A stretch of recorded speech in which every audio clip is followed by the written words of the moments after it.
All right, you philosophers out there, get ready because we're diving deep into some pretty thick stuff today. That's right. We're talking about thick ethical concepts. Yeah, And we're going to be drawing primarily from the Stanford Encyclopedia of Philosophy entry on thick ethical concepts. definitely a great resource. It's like a playground for philosophical debate. And our mission in this deep dive is to unpack what makes these concepts so fascinating. So we want to get to the heart of how evaluation and description, how they work together in these terms Yeah. and what that tells us about the whole idea of separating facts from values. Mhm. And how does our understanding of ethical knowledge itself change when we start thinking about these concepts? Right. These are pretty huge questions for anyone who's interested in ethical theory or philosophy of language. Yeah, definitely. And have you ever stopped to think about how much descriptive information is actually packed into what seems like a simple ethical judgment? It's amazing how much is in there. Yeah, like when we use words like courageous or selfish, are we just slapping on a good or bad label to some kind of neutral description? Or is there something more going on? Is there a deeper connection? Something more fundamental. Yeah. So for you thinking about the history of all this, where did this whole idea of thick concepts even come from? So the term itself, thick concept, it comes from Bernard Williams Okay. in his book Ethics and the Limits of Philosophy back in 1985. Okay. And he was inspired by Gilbert Ryle and Clifford Geertz and their idea of thick description. Ah, yes, Ryle and Geertz talking about understanding actions like what people do. Exactly. How does that connect to this idea of thick concepts? Well, with thick description, they emphasize the importance of context, intentions, Yeah. cultural meanings, Yeah. all of that stuff. Not just the surface level actions, but the difference is their thick descriptions weren't necessarily evaluative in the same way that Williams's thick concepts are. Okay, I see. But the link is there. Because a lot of these thick ethical concepts are embedded in these cultural understandings. Yeah, think about loyalty. Exactly. Different cultures think about that in different ways. Absolutely. And even something like tact. Yeah. The social context shapes how we understand it. Right, right. So this thickness, Yeah. it has this description and evaluation all layered together. It's all intertwined. Yeah, so what are some of the classic examples of thick concepts that really show this for a philosophical mind? Well, it's helpful to contrast them with what we call thin concepts. Okay. Classic thin terms like right, bad, Mhm. permissible, ought. Yeah. When you say an action is right, you're making a positive evaluation, Right. but you're not really describing the action itself. Right. It's a very high level kind of judgment. Exactly. It's abstract. Yeah. But then you have thick terms, generous, cruel, tactful. Okay.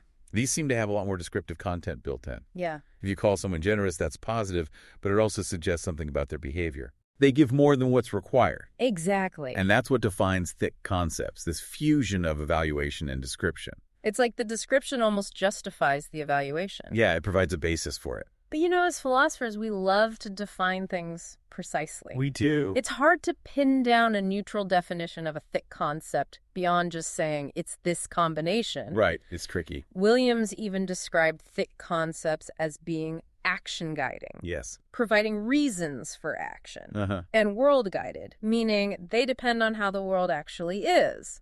Right. He thought thin concepts were just action guiding. But realists would say even thin concepts are world guided because they're based on objective moral truths. I see. So there's that debate. Yeah. And we like to draw those clear lines as philosophers, but where do things like good argument or calling someone obnoxious fit in? That's a great point. Are they cruel or generous? So there are related categories. Okay. Respect relative, Yeah. evaluative concepts like good knife, good for its function.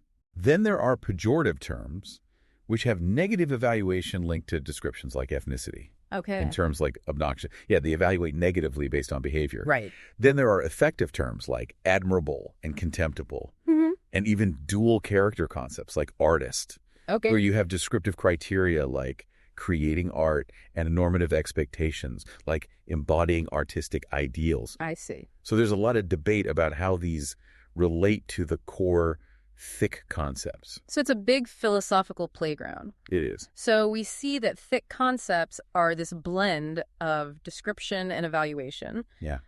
But why are they so important for philosophy? What makes them so significant for the big questions? It's the challenges they pose to some long-standing distinctions in philosophy. Okay. The separation of facts and values and the is-ought gap.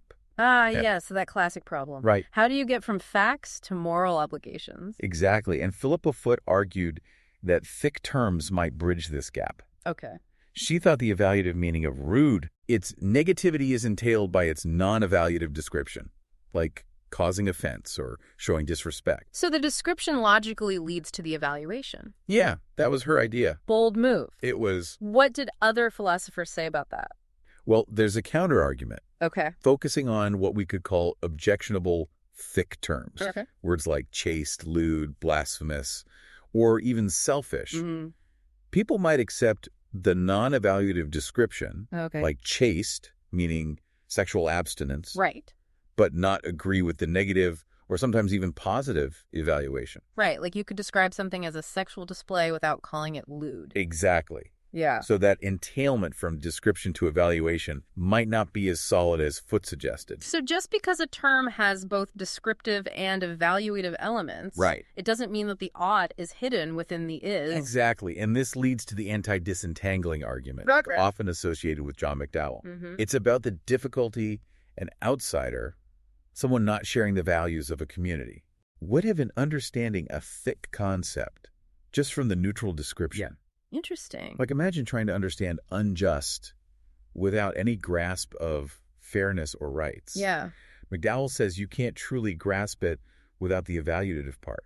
So it's not just a definition, it's about shared values. Exactly. This makes me think of separability versus inseparability. All right. Can you explain those for our listeners? Sure. Separability means the evaluative and non-evaluative aspects are distinct, Okay. like two separate pieces. But inseparability is like they're fused together. Exactly. You can't pull them apart. And if the anti-disentangling argument is right, that supports inseparability, doesn't it? It seems to, but it's more nuanced than that. The argument challenges descriptive equivalence. Which means there's a non-evaluative description for every thick term. Right. In the same extension, meaning it applies to the same things. Okay. If an outsider can't understand a thick term without the evaluation, Yeah. then descriptive equivalence is in trouble. But this only supports inseparability if we assume separability requires descriptive equivalence, which is debated. Ah, so it's not a simple connection? Right. There's also the idea of shapelessness, Okay. which means things we evaluate with a thick concept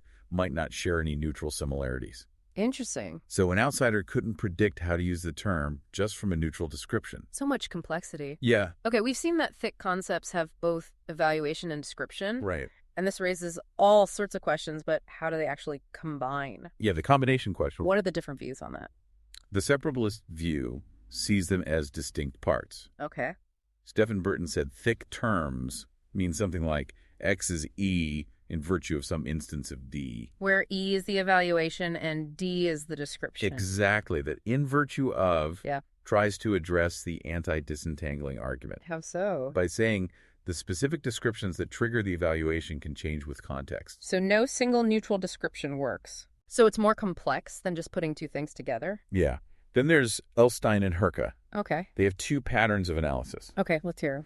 The first has a partially specified, non-evaluative content, and the evaluation guides its extension, Okay. like distributively just, Yeah. meaning X is good and something about distributions makes them good. I see. The second pattern has a global thin evaluation plus an embedded thin evaluation in the description. Okay.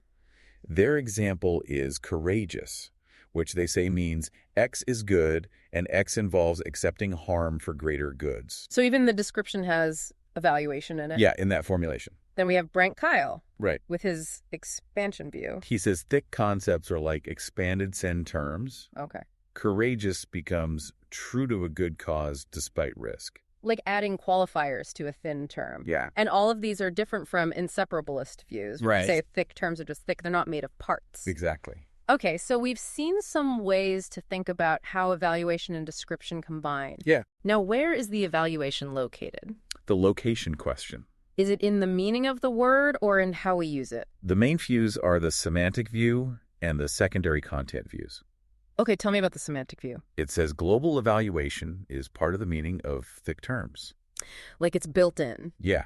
And we see this with sentences like, making fun of someone insecure is cruel and not bad. That sounds so wrong. Yeah, because cruel already means something bad. Right. But there are challenges to this view, like contextual variability. Where words like frugal can be good or bad depending on the context. Exactly. And semantic view, people have ways to deal with this. Okay. They talk about speaker meaning pragmatics or context-dependent meanings. But the bigger challenges are projection data and defeasibility data, aren't they? Yes, projection data is about how a valuation seems to stick even when the description is negated or questioned. Oh, like yeah. in, is Isolde chaste? Or Isolde isn't chaste? Yeah. There's still a sense of positive evaluation even though we're questioning or negating it. Right, like the evaluation goes beyond the description. Yeah, and defeasibility data is about how we can deny the evaluation without making the sentence meaningless. Okay. Like, whether or not Isolde is chaste, she's not good for her restraint. So the evaluation isn't essential to the meaning. It seems that way. So if the evaluation isn't always in the meaning, where does it come from? That's where the secondary content views come in. Oh, okay. They say evaluation is conveyed by something other than the meaning. Okay. There are conventional evaluation views, like presupposition or conventional implicature, and pragmatic views, like conversational implicature or not at issue content. Can you give me a rundown of those? Sure, presupposition is about the background conditions for a sentence to make sense. Okay. Some say sentences with thick terms presuppose an evaluative stance. Okay. Conventional implicature is about non-truth conditional meaning attached to words. Okay.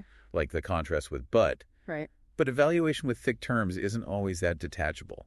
Conversational implicature comes from context and cooperation in conversation. Okay. But it doesn't usually project like thick term evaluations do. Right. And it's usually cancelable, Yeah. which isn't always true for thick term evaluations. So these don't quite fit. What about the not at issue view?